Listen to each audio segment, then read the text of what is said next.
Horizon TV kwoli webale kubanga ekyagoberera omukutu guno yonna gy'osinzira okubanga gy'otulabira kyokola kya mutawana nnyo gwatambula naffe ku mukutu ogwa Horizon TV yonna gye twatandikidde okubanga tukutuusaako amawulire ate nakati wetuli essaawa eno yennyini okubanga tukutuusaako amawulire ekiri mu Lubigi kintu kimanyiddwa era nkakasa naawe gy'oli okitegeera bulungi nnyo. Omubaka akiikirira abantu ba Nakawa West amanyiddwa nga Honorable Joel Ssenyonyi nga ye leader of opposition mu parliament akyaliddeko abantu b'omu Lubigi era ekibaddeyo okitegedde bulungi nnyo kibadde kya tear gas amasasi n'embeera enzibu mu bantu police gyetuusizza ku bantu abasaidi awo oluvannyuma lw'okuba nti Joel Ssenyonyi abakyaliddeko okubeera nga amanya embeera gye balimu okubeera nga ate atwala maaso oba ayongerayo ensonga eno mu b'obuyinza n'okubabuuza akana n'akataano nsonga ki lwaki baba batuuka ku kino ekyokumenya amayumba g'abantu nga tebalina nakumala ku budde kubeebuuzaako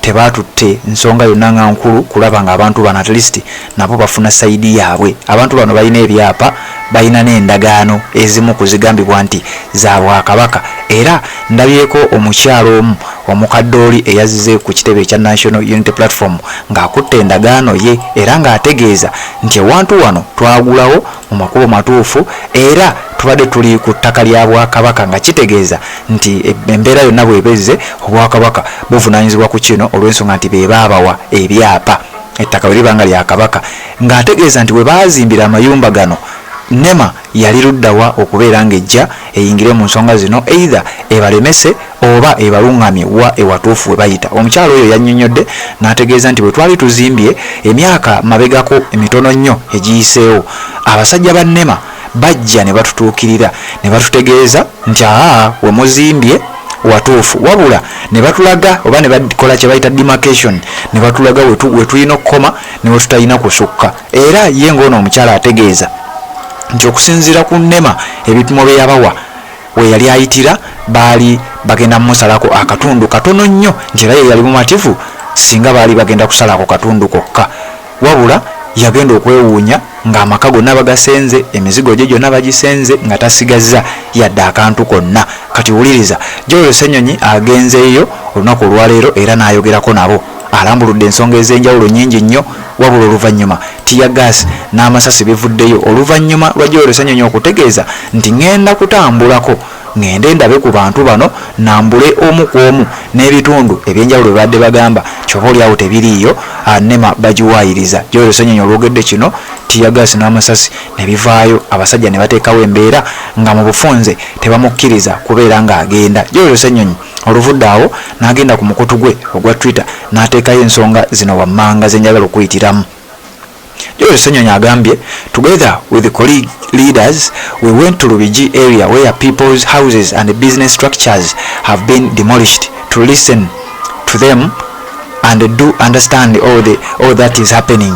Ategeeza nti olunaku olwaleero nze ne bannange naddala ababaka mu palamenti tukedde ne tukwata ekkubo ne tugendako mu bitundu by'omu Lubigi abantu gye bamenyeddwa amayumba gaabwe bizinensi zaabwe n'ebintu ebirala nga ekitongole ekya NEMA nga kiyambibwako ekitongole ekya poliisi bagenze ne boonoona kintu ku kintu okulaba nga abantu bano tubabuuzaako tuwulirize ensonga zaabwe ate tubategeere tutegeere nakki ekituufu ekigenda mu maaso.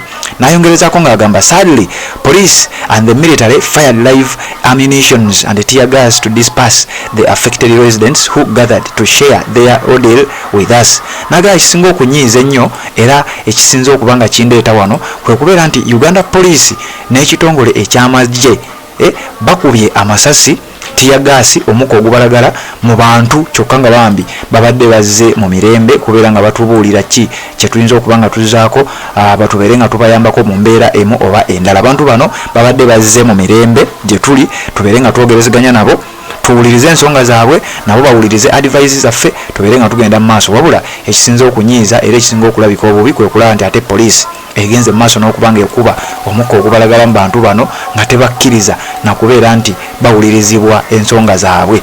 N'ayongerako ng'agamba while NEMA has a mandate to execute there are questions which government ought to respond to.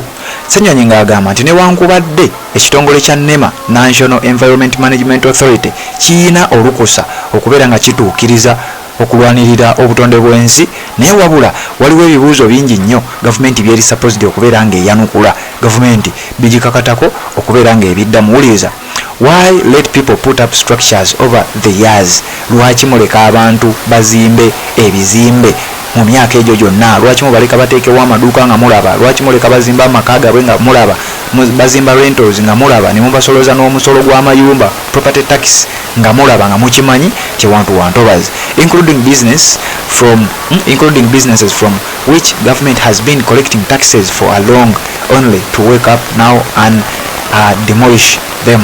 Ssenyonyi ng'abuuza abakulu mu gavumenti nti ddala mulese abantu bazimba amayumba nga mulaba, mubawadde endagaano nga mulaba, mubawadde ebyapa nga mulaba, nga mukimanyi wantu wannema, mubakkiriza bateekeko bizinensi zaabwe nga mukimanyi wantu wannema. Ekitongole kyammwe ekya KCC ekisolooza omusolo ne kijja ne kigubasolooza, naye ng'ekitongole kikimanyi bulungi nti abantu bano we bakolera tebakkirizibwa kukolerawo okusinziira ku mmwe nga bwe mugamba abannema ne gavumenti, kubanga gavumenti yeetwala nnema.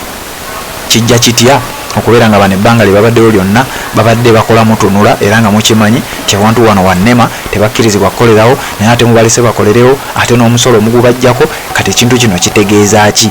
Why the double standards of targeting some and not others? There is a police station right in the middle of that area, a fuel station and other structures which have not been demolished. Ssenyonyi ng'abuuza abatadde ku nninga, lwaki waliwo petrol station y'emu eri sayidi yawo? Lwaki police post eri mu Lubigi yo temugijjeewo? Era bantu ba bulijjo abanaku be batalimu makubo matuufu bokka, abantu mubagobye, amayumba gaabwe mugasenze, kyokka bwe tunulako sayidi eri tulaba petrol station tekwatiddwako, bannanyinyo tebagambiddwako, naye ate abantu ba bulijjo abanaku abataddewo obubizinesi bwabwe okweyiiya, ate bwe mumenyedde amaduuka gaabwe, bwe mumenyedde amayumba gaabwe, bino tetugenda kubeera nga tubikkiriza. Era gavumenti vaayo onnyonnyole ku bano, lwaki Stabex yo mugirese? Ekyo ekimu ku bibuuzo ebiri awo. I have spoken to the leadership of NEMA and encourage them to have a meeting with the affected people and area leaders so that NEMA airs out their concerns and the residents get to share their concerns too, including those who have titles and bibanjazi. Ssenyonyi agamba nti ntutto obuvunaanyizibwa nga leader of opposition ate ava mu kibiina ekya National Unity Platform ekitakkiririza mu kunyigiriza abantu. Ssenyonyi agamba nti njogedde n'abakulu okuva mu kitongole kya NEMA tutuule mu bwangu ddala, batuule n'abantu bano be bamenyedde amayumba, bababuulire lwaki mwamenya amayumba gaabwe, ate nabo abantu abo bababuulire lwaki mwabadde mulina okuleka amayumba gaabwe, era solution ki gye muyinza obbawa amangu ddala. Ssenyonyi ategeezezza nti meeting eno agikalaatidde abannema bagiteekewo, era bwe banaaba batudde ajja kubeerawo, era ajja kujja naye awe endowooza ye ne babaka banne aba paalamenti. N'ategeeza abantu b'omu Lubigi nti mmwe mubeere bagumu, wabula meeting eno weenaaba ezze mumekinge sure nti mugibeeramu, mubabuuze ebibuuzo byammwe, bababuulire lwaki babamenye, ate nammwe mubabuulire lwaki oba ngeri ki gye mwagala okubeera nga babaddizaawo. Horizon TV kwoli webale kubanga ogoberera omukuto gwa Horizon TV yonna gy'osinza okuba nga gy'otulabira, ate na subscribe nga kikole, tubeere nga tutambula ffenna ensonga bw'etyo bw'eyimiridde. Joel Ssenyonyi atadde ku nninga gavumenti olw'abantu b'omu Lubigi.